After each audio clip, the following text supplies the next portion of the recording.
इस वीडियो में हम लोग जानेंगे चैप्टर 14 के बारे में। और चैप्टर 14 बताता है chemical effects of electric current, यानी कि इलेक्ट्रिक करंट का केमिकल इफ़ेक्ट्स क्या क्या हो सकता है उसके बारे में। पहला टॉपिक होगा कि क्या लिक्विड इलेक्ट्रिसिटी कंडक्ट करता है, और बहुत सारे इसमें एक्टिविटीज़ होंगे, बहुत सारा आपके लिए काम होगा, और आप जब काम करोगे तो आपको अच्छी तरीके से समझ में आएगा कि क्या इलेक्ट्रिसिटी कंडक्ट किया जाता है लिक्विड के द्वारा या नहीं। फिर हम लोग देखेंगे कि इलेक्ट्रिक करंट का क्या क्या केमिकल इफेक्ट्स हो सकता है।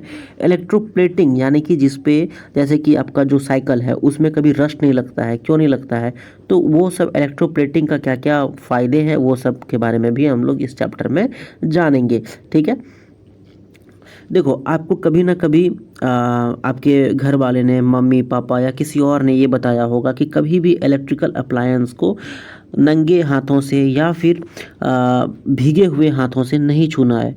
ठीक है, ऐसा वो बोलते हैं क्योंकि अगर वो भीगे हुए हाथ से छूओगे तो आपको झटका लग सकता है, आपको शॉक लग सकता है, और ये आपके लिए बहुत ज़्यादा ख़राब हो सकता है, आपकी सेहत के लिए बहुत ज़्यादा ख़राब हो सकता है।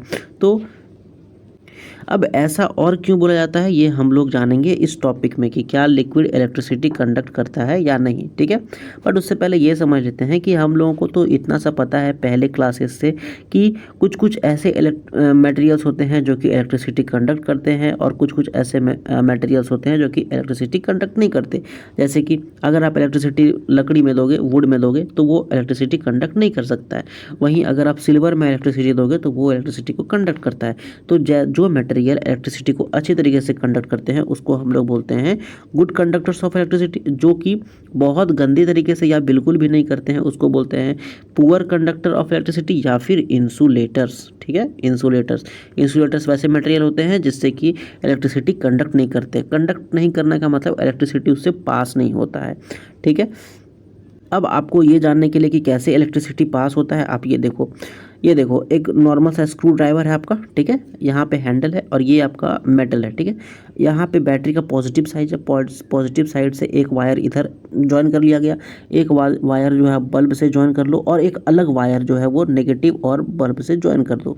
ठीक है, फिर देखो यहाँ से जो बल्ब है वो ग्लो करेगा। जब ग्लो करेगा इसका मतलब क्या हो रहा है कि वो जो है बल्ब जलने लगा। अब दूसरा एक्सपेरिमेंट करो कि एक नॉर्मल सा फिर से वही सेल ले लो, फिर वही सिचुएशन। पहला जो तार है उसको आप इस पे नहीं लगा के, बल्कि इसका हैंडल जो है प्लास्टिक का बना हुआ उस पे आप बस लगाओ। ठीक है, और दूसरा हैंडल प्लास्टिक से यहाँ बल्ब पे लगा दो, और फिर अगला तार जैसे हम लोगों ने यहाँ किया था वैसे ही इसको लगा दो, तो देखना बल्ब नहीं जलेगा। इसका मतलब ये जो है, ये प्लास्टिक वाला पार्ट जो है ये पुअर कंडक्टर है या फिर इंसुलेटर है। ठीक है, एक बात और, जब तार लगाओगे ना तो प्लास्टिक को निकाल लेना। यहाँ पे देखो ब्लू ब्लू प्लास्टिक दिख रहा है ना, बट इस एरिया में ब्लू प्लास्टिक नहीं दिख रहा है, इसलिए वो ब्लू प्लास्टिक को अच्छी तरीके से रिमूव करके लगाना चाहिए। एक बात और, जितनी सारी एक्टिविटीज़ बताई जाएंगी उसमें कभी भी आप सेल, इलेक्ट्रिक सेल जो अभी हम लोगों ने देखा, एक छोटा सा बैटरी, जिसको बैटरी नहीं बोलते उसको सेल बोल सकते हैं, तो ये जो सेल है ऐसा ही एक सेल हमेशा यूज़ करना। जितनी सारी अभी एक्टिविटीज़ बताई जाएंगी उसमें कोई और चीज़, कोई भी इलेक्ट्रिक सप्लाई और मत यूज़ करना। ठीक है, तो हम लोगों ने जान लिया कि कंडक्टर कुछ होता है, कुछ होता है इंसुलेटर्स।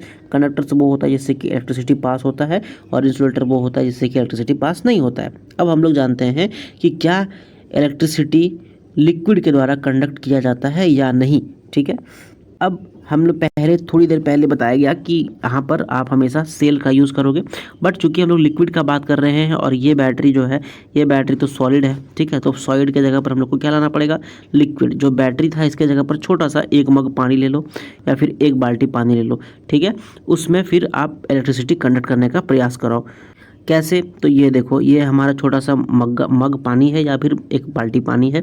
यहाँ पे हमारा सेल है। ठीक है, ये पॉजिटिव वाला है, ये नेगेटिव वाला है। ओके, पॉजिटिव से यहाँ पर हमारा बल्ब है। ओके, पॉजिटिव वाला से पानी में डाल दिया गया, दूसरा वायर लिया गया डायरेक्ट यहाँ पर से इस बल्ब में लगा दिया गया, और नेगेटिव वाले को वायर के साथ यहाँ पर अटैच कर दिया गया। ठीक है, अब देखो आप जब आप पानी यहाँ पे रखोगे ना, जब वाटर रखोगे आप, तो ये जो बल्ब है ये ग्लो करेगा, यानी कि ये जल जाएगा। इसका मतलब क्या हुआ कि वहाँ से इलेक्ट्रिसिटी जो है वो पास कर रहा है। ठीक है, फिर उसी तरह अब सेम सेटअप अब सेम रहेगा। यहाँ पे एक सेल रहेगा, ये पॉजिटिव ये नेगेटिव। ठीक है, अब यहाँ पे पानी की जगह रख दो लेमन जूस। ठीक है, नींबू का जूस रख दो। अब नींबू का जूस को देखो कि क्या ये बल्ब को ग्लो करने देता है, क्या बल्ब यहाँ पे जलता है। अगर बल्ब जला तो वो क्या कर रहा है, यहाँ पर लिक्विड जो है वो कंडक्ट कर रहा है इलेक्ट्रिसिटी को, ठीक है। अब जब जब कभी भी वो बल्ब नहीं जलेगा, अलग अलग चीज़ आप रख सकते हो, जैसे कि अभी हम वाटर रखे, फिर लेमन जूस रखे, फिर आप दूध रख सकते हो उसमें, ठीक है, फिर कुछ और रख सकते हो, पेंट रख सकते हो, इस तरह का चीज़ आप अलग अलग रख के चेक कर सकते हो। जब आप वहाँ पे बल्ब जलेगा, इसका मतलब जो लिक्विड है वो कंडक्ट कर रहा है इलेक्ट्रिसिटी। जब भी कभी भी वहाँ बल्ब नहीं जलेगा तो वो इलेक्ट्रिसिटी उसको कंडक्ट नहीं कर रहा है, ठीक है। अब ये भी एक पॉसिबिलिटी बनता है कि कभी कभी बल्ब नहीं जलेगा। क्यों नहीं जलेगा? क्योंकि देखो यहाँ से ये जो हमारा सेटअप था, सेटअप सेम रहेगा, बट सेटअप में क्या हुआ था, कभी कभी जो इलेक्ट्रिसिटी है वो बहुत ज़्यादा पास नहीं करेगा, मतलब बहुत कम, एकदम मान लो 0.01, इसलिए ये बल्ब नहीं जल रहा है। ये भी एक पॉसिबिलिटी हो सकता है ना, कि एकदम बहुत कम जो है वो इलेक्ट्रिसिटी यहाँ से पास हो रहा है, बहुत कम पावर का इलेक्ट्रिसिटी पास हो रहा है, इसलिए वो बल्ब नहीं जल पा रहा है। इसका ये मतलब नहीं कि वो लिक्विड जो है वो एकदम से इंसुलेटर, यानी कि वो एकदम कंडक्ट ही नहीं कर रहा है, वो कंडक्ट कर रहा है लेकिन बहुत कम, इतना कम कि वो एक बल्ब भी नहीं जला पा रहा है, ठीक है। तो इसलिए कोई कोई मटेरियल ऐसा हो सकता है कि वो शायद इलेक्ट्रिसिटी वो कंडक्ट करता हो, लेकिन बहुत कम, इतना कम कि वो एक अपना बल्ब भी नहीं जला पा रहा है, ठीक है। तो ऐसे जो भी मटेरियल्स होंगे जो कंडक्ट तो करता है लेकिन बहुत कम करता है, उसको हम लोग पुअर कंडक्टर बोल सकते हैं। और अब हमारा जो लेमन जूस था या जो हमारा लिक्विड था वो हो गया हमारा गुड कंडक्टर, क्योंकि वो कम से कम बल्ब को तो जला ही लेता है। अगर आपको एक और सेटअप बनाना है ये देखने के लिए कि कौन कौन चीज़ें इलेक्ट्रिसिटी कंडक्ट करती है या नहीं, तो हम लोगों ने क्लास 6 में ही सीखा था, क्लास 6 या 7 में, आपको अच्छे से याद नहीं है, बट हमने सीखा था कि एक मैग्नेटिक, ये रख लो, मैग्नेटिक इफेक्ट ऑफ करंट हम लोगों ने पढ़ा था क्लास 7 में। तो एक मैग्नेटिक बॉक्स रख लो, ठीक है, और उसको आप उसको तार से सेटअप बना लो, जैसे कि ये उसका नेगेटिव वाला यहाँ से लगा दो, पॉजिटिव वाला आप इधर से लगा दो, ठीक है। कोई भी चीज़ में एक बकेट यहाँ पे रख लो, एक पॉजिटिव वाला इधर से, फिर एक वायर इसका डायरेक्ट यहाँ पे और एक वायर नेगेटिव वाले से, ठीक है। अब एक नीचे में यहाँ पर कुछ भी पानी है या फिर लेमन जूस है या मिल्क है, कुछ भी रखो। जब भी इलेक्ट्रिसिटी कंडक्ट करेगा तो ये जो नीडल है ये हमेशा मूव करेगा, हम लोगों ने क्लास 7 में पढ़ा था, ठीक है। तो ये जो नीडल है वो मूव करेगा, जब भी नीडल कभी भी मूव किया तो इसका मतलब ये समझ लो कि वो जो है इलेक्ट्रिसिटी को कंडक्ट कर रहा है, ठीक है। अब हम लोग जो उसमें देखे थे कि बल्ब वाले सिचुएशन में, तो बल्ब वाले में जो भी इलेक्ट्रिसिटी को कंडक्ट करता है, जो बल्ब ग्लो कर रहा है तो वो इलेक्ट्रिसिटी कंडक्ट कर रहा है, नहीं कर बल्ब ग्लो हो पा रहा है तो या तो वो नहीं कर पा रहा है इलेक्ट्रिसिटी कंडक्ट, या फिर वो बहुत ही कम इलेक्ट्रिसिटी कंडक्ट करता है, इतना कम कि एक बल्ब भी वो नहीं जला पा रहा है। अब अगर आपको ये पता करना है कि कितना कम वो इलेक्ट्रिसिटी जनरेट करता है, या फिर क्या वो इलेक्ट्रिसिटी जनरेट कर पा रहा है या नहीं, क्या वो इलेक्ट्रिसिटी कंडक्ट कर पा रहा है या नहीं, तो आप ये वाला एक्सपेरिमेंट कर सकते हो, ये सेटअप लगा कि आप उसको एक्सपेरिमेंट को कर सकते हो। आप अलग अलग चीज़ें जैसे कि वेजिटेबल जूस हो गया, विनेगर ऑयल हो गया, tap water, vegetable oil, milk, Honey, है ना, और भी कुछ चीज़ें ऐड कर दो, जैसे कि क्रीम हो गया, है ना, ये सब चीज़ें भी हो गया। अब देखो कि नीडल क्या उसमें डिफ्लेक्शन दिखाता है, यस, नो, यस क्या है उसका आंसर लिखो आप, ठीक है। और क्या वो गुड कंडक्टर है या पुअर कंडक्टर है वो भी आप चेक करके लिख सकते हो। अब देखो पहेली के लिए आपके लिए कुछ इन्फॉर्मेशन है। पहेली बोलती है कि जो हमारा टेस्टर था, ये जो हमारा टेस्टर था, ये भाई साहब, ठीक है, ये जो हमारा टेस्टर था चेक करने के लिए कि इलेक्ट्रिसिटी कंडक्ट किया जा रहा है या नहीं, तो अगर वो अच्छी तरीके से टच नहीं करेगा एक दूसरे को, यानी कि जो हमारा मैग्नेटिक बॉक्स है वो सेटअप में अच्छे तरीके से होगा या नहीं, तो उसके बीच में क्या होगा, हवा आ जाएगा, एयर आ जाएगा। अब एयर गैप जब भी रहेगा तो एयर हमेशा क्या होता है, इलेक्ट्रिसिटी का पुअर कंडक्टर होता है। अब पुअर कंडक्टर होता है इलेक्ट्रिसिटी का, लेकिन उन्होंने जो पहेली है उसने ये भी पढ़ा हुआ है कि जब भी लाइटनिंग होता है तो इलेक्ट्रिक करंट जो है वो पास होता है हवा के थ्रू, ठीक है, हवा के थ्रू इलेक्ट्रिक करंट जो है वो पास होता है। तो इस बात पे जो पहेली है वो सोच रही है कि क्या सच में, क्या वाकई में हवा जो है वो बहुत पुअर कंडक्टर है, या फिर ये मतलब अगर ऐसा पुअर कंडक्टर है तो लाइटनिंग कैसे पास हो सकता है, ठीक है। तो अब बूझो को सोचता है वो कि क्या कुछ ऐसे मटेरियल्स हो सकते हैं जिसको हम लोग पुअर कंडक्टर बोल सकते हैं, फिर भी उससे इलेक्ट्रिसिटी पास होता है या नहीं, ये आप सोचो, ठीक है, सोचो। और अगर नहीं समझ में आए तो आप मुझे कमेंट में बताओ, फिर मैं आपको बताता हूँ।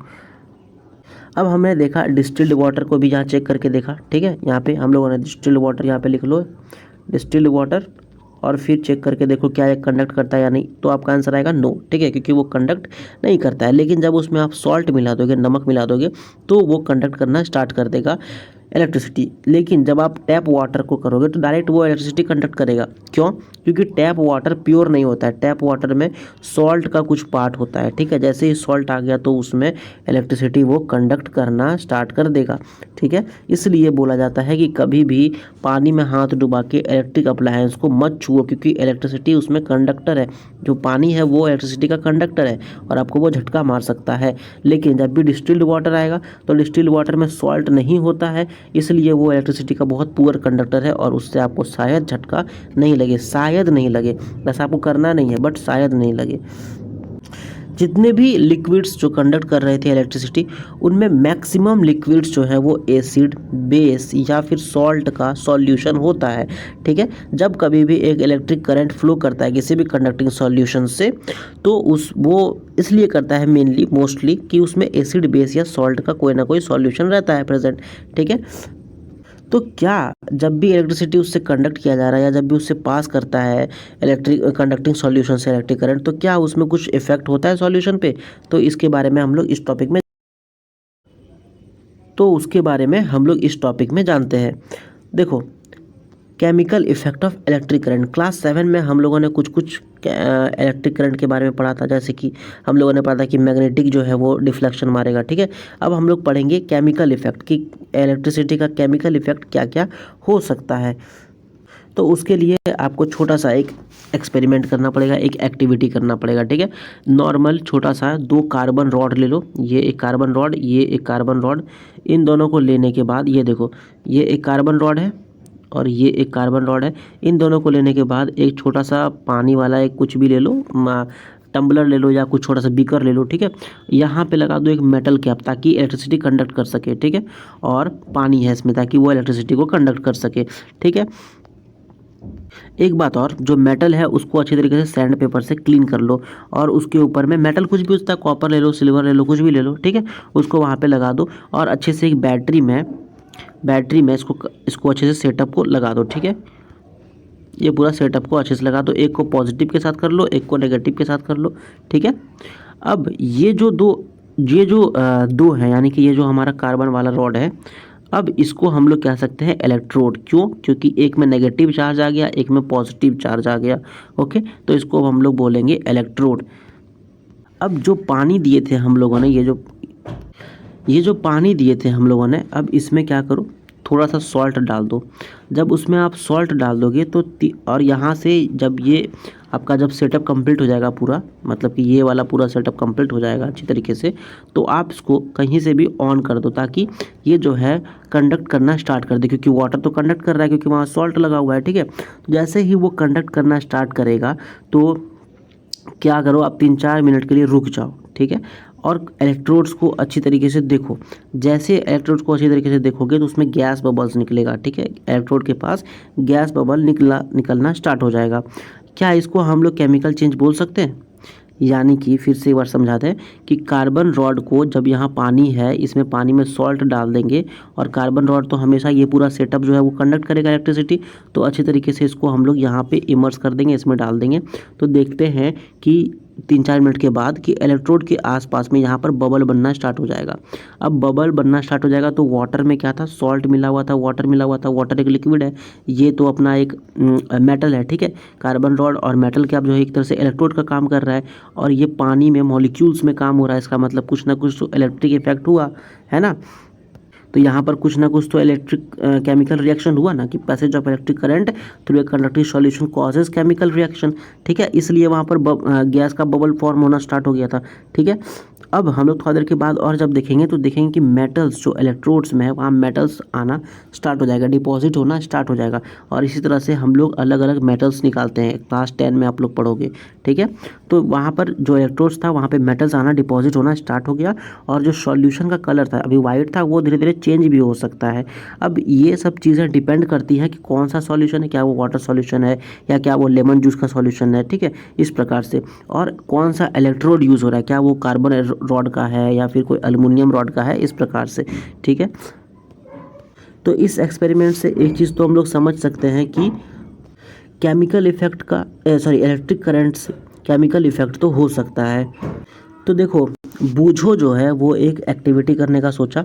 वो क्या सोचा कि चलो, हमारे बुक में बताया जा रहा है केमिकल सॉल्यूशन के बारे में कि इलेक्ट्रिक करंट से केमिकल रिएक्शंस होता है, तो हम लोग कुछ और ट्राई करते। तो उसने क्या किया, सोचा कि क्या वेजिटेबल्स या फिर फ्रूट्स में ऐसा कुछ हो सकता है। तो उसने एक वेजिटेबल लिया, उसने एक पोटैटो को 2 हाफ में काट दिया, ठीक है। एक हाफ यहाँ पर था, एक से नेगेटिव था, एक से पॉजिटिव था, और सेटअप लगाया यहाँ पर, ठीक है, ताकि ये अच्छी तरीके से कंडक्ट कर सके इलेक्ट्रिसिटी।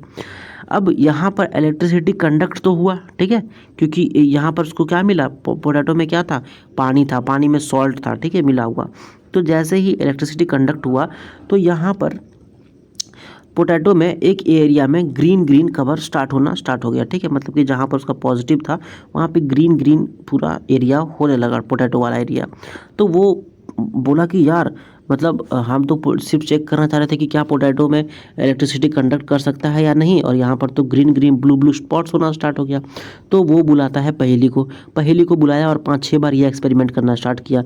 तो देखता है कि सच में ब्लू ब्लू होना स्टार्ट हो गया, ग्रीन ग्रीन होना स्टार्ट हो गया।